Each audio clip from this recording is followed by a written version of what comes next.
اب پورا صحابہ کا مجمع چلا کھانے کے لیے. جابر فرماتے میرے تو حالت خراب ہو گئی, میں چپ کے دوڑتا دوڑتا چلا. بیوی نے پوچھا کیوں پسینہ سر پر, کیا ہوا؟ کہا بات بدل چکی ہے, 13-14 کو دعوت تھی, 1500 کا مجمع آ رہا ہے. تو بیوی نے کہا انت تو نے کہنے میں کچھ غلطی کی ہوگی. بیوی غصے ہو گئی کہ نہیں میں نے کچھ نہیں کہا, میں نے صحیح کہا ہے. علماء نے لکھا ہے مدینہ منورہ کی عورتیں مدینہ کے شوہروں پر غالب تھی. مدینہ منورہ کی عورتیں مدینہ کے شوہروں پر غالب تھی, ہماری طرح جیسے ہماری عورتیں ہم پر غالب ہے. میرے نبی نے فرمایا جو مرد اپنی بیوی کو عزت دے اگرچہ مرد مغلوب ہو جاوے. کمینہ آدمی وہ ہے جو اپنی بیوی کو ذلیل کرتا ہے, عزت دار آدمی وہ ہے جو اپنی بیوی کو عزت دیتا ہے. یغلبہن اللئیم یغلبن الکریم, باعزت آدمی اپنی بیوی کو عزت دیتا ہے اگرچہ بیوی کی باتیں سننا پڑے, اور کمینہ آدمی اپنی بیوی کو دباتا ہے. تو مدینہ کی عورتیں مدینہ کے شوہروں پر غالب تھی. کہ نہیں میں نے تو صحیح بات کہی ہے. تو پھر دعوت کس نے چلائی؟ کہ حضور نے. عورتوں کا یقین تھا جس نے دعوت چلائی وہی سنبھال لیں گے. اللہ کے نبی صلی اللہ تبارک و تعالی علیہ وسلم جب جابر بن عبداللہ جانے لگے تو آپ نے فرمایا لا تدعی البرما. عربی میں چھوٹی ہانڈی کو برما بولتے ہیں اور بڑی ڈیگ کو عربی میں قدر بولتے ہیں. مطلب چھوٹی سی ہانڈی لگی ہوئی تھی کھانے میں, 13-14 انسان کا کھانا تھا. آپ نے کہا جب تک میرا ہوں تب تک ہانڈی کو وہاں سے مت ہٹانا. حضور 1500 صحابہ کرام کو لے کر پہنچے, دسترخوان بچھایا, آپ ڈیگ پر بیٹھے صحابہ کرام کو کھانا کھلا رہے ہیں. 1500 صحابہ کب سے بھوکے تھے, غزوہ خندق کے موقع پر کے پیٹوں پر پتھر تھے. پیٹ بھر کر کھانا تناول فرمایا. کہ جابر کے گھر والوں تم بھی کھا لو. جابر کے گھر والوں نے سب نے کھانا تناول فرمایا. آپ نے کہا ہڈیوں کو وہاں سے مت ہٹانا. پھر آپ نے خود کھانا تناول فرمایا تو کھانا ویسا کا ویسا بالکل کھانا موجود تھا, بالکل سالن میں ایک قطرہ بھی ختم نہیں ہوا تھا. پھر آپ نے کہا ہڈیوں کو جمع کرو. پھر آپ نے دعا کی اللہ تو جابر کی بکری کو زندہ کر دے. جابر کی بکری زندہ ہو گئی. آپ نے کہا لو جابر تمہاری بکری بھی لے لو, تمہارا کھانا بھی لے لو. یہ ہے برکتیں جو اللہ کے نبی کے زمانے میں تھی. میرے نبی نے فرمایا جب تم اللہ فرماتے ہیں جب تم میرے فرما بردار بندے بنتے ہو تو میں راضی ہو جاتا ہوں. فرضیت بارکت, جب میں راضی ہوتا ہوں تو برکتیں اتارتا ہوں. ولیست لبرکتی النہایا, اور میرے برکت کی کوئی انتہا نہیں ہوتی. جب تم میرے نافرمان بندے بنتے ہو, جب رات کے اندھیروں میں تم گناہوں کا سہارا لیتے ہو تو میرا غصہ وجود میں آتا ہے. وَإِذَا غَضِبْتُ لَعَنْتُ, جب میرا غصہ وجود میں آتا ہے تو میں لعنت برساتا ہوں, اور میری لعنت تمہاری 7 پشتوں تک چلی آتی ہے. دادا کے گناہوں کی سزا پوتوں کو بھگتنی پڑتی ہے. اس سے میرے بھائیو محنت کر کے ایمان اور تقوی کو زندگی میں لاؤ. اللہ کے دین کی محنت سے ایمان بنے گا. ایمان تو دعوت سے بنتا ہے اور ایمان تو مجاہدے سے پکتا ہے. حضرت علی جیسا فرمایا کرتے تھے دین میں محنت کرو ہڈیوں کو پگھلانے والی, اور راتوں کو دعا کرو دلوں کو تڑپانے والی. میرے بھائیو صرف بولنے سے کام نہیں ہوگا, اس کے لیے تھکنا ہے, اس سے راتوں کا رونا ہے. اللہ کے نبی صلی اللہ تبارک و تعالی علیہ وسلم کتنی محنت فرماتے تھے. حضرت منیب ازلی فرماتے ہیں میں نے اللہ کے نبی کو دیکھا, آپ فجر کی نماز کے بعد آپ ملاقاتوں میں نکلے. فجر کے بعد ملاقاتوں میں نکلے, ایک انسان میرے نبی کے چہرے پر تھوکا. فمنہم من تفل فی وجہہ, سرکار مدینہ کے چہرے پر تھوکا. میرے نبی کا چہرے پر تھوکا دعوت کی محنت میں گشتوں میں. قرآن میں اللہ نے نبی کے چہرے کی قسم کھائی ہے والضحیٰ, تیرے نبی اے نبی تیرے روشن چہرے کی قسم. واللیل اذا سجا, تیری سیاہ زلفوں کی قسم. ما ودعک ربک وما قلا, تیرا رب تجھے کیسے چھوڑ سکتا ہے. وللآخرۃ خیر لک من الاولی, نبی جی آخرت دنیا سے بہتر ہے. ولسوف یعطیک ربک فترضی, اے میرے پیارے محبوب اللہ تبارک و تعالی تیری قربانی کی بنیاد پر اور تیرے راتوں کے رونے و دھونے کی بنیاد پر اللہ پاک آپ کو اتنا دینے والا کہ نبی جی آپ راضی ہو جائیں. لوگ نبی کے چہرے پر تھوکے ہیں, آپ تھوڑے سے آگے گئے, ایک انسان میرے نبی کے چہرے پر مٹی ڈالی. ومنہم من حصا علیہ التراب, آپ آگے گئے لوگوں کو دعوت دینے کے لیے تو لوگوں نے میرے نبی کو گالیاں بولی. ومنہم من سبہ حتی انتصف النہار, یہاں تک کہ زوال کا وقت ہو چکا, سورج سر پر آ چکا, آپ گھر پر تشریف لا رہے ہیں اور آپ کے چہرے پر تھوک بھی ہے, گرد و غبار بھی ہے. آپ کی پیاری بیٹی زینب نے دیکھ لیا, ابو پریشان ہے, گالیاں سن سن کر دل ٹوٹ چکا ہے. پیالے میں پانی کو لے کر آئی. فاقبلت جاریہ بغصن من ماء, پیالے میں پانی کو لے کر حضور کے چہرے کو دھونے لگی, اور حضور کے چہرے کو دھوتے دھوتے آنکھوں کا پیمانہ چھلک گیا, اور ٹپ ٹپ زینب کی آنکھوں میں آنسو گرنے لگے.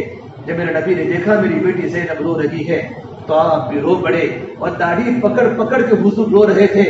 اور آپ نے کہا اللہ تخشا میری بیٹی زینب تم مت رو، اللہ پاک تیرے ابا کی آسمانوں پر حفاظت کر رہا ہے.